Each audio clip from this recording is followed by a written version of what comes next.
গরম তো কী হয়েছে, রবিবার মানেই মাংস। যদিও বা তোমরা সবাই জানো মাংস রেসিপি করতে, তাও আমি তোমাদের সাথে মাংসটা দেখাচ্ছি। যে তোমরা একটু ভিডিও দেখতে দেখতে চলো তোমাদের সাথে একটা গল্প শেয়ার করি।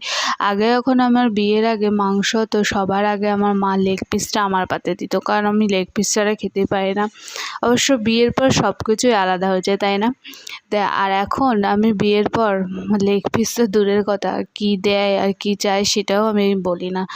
যাই হোক, আমার মা সবসময়, এটা সবারই মা চায় তার সন্তানদের কোনটা ভালো কোনটা পছন্দ, সেটা বিয়ের পর সেটা অবশ্য পাল্টে যায়। কিন্তু হ্যাঁ, কিছু কিছু মানুষ আছে বিয়ের পরও একই থাকে, কিন্তু সবার ক্ষেত্রে তো সমান না।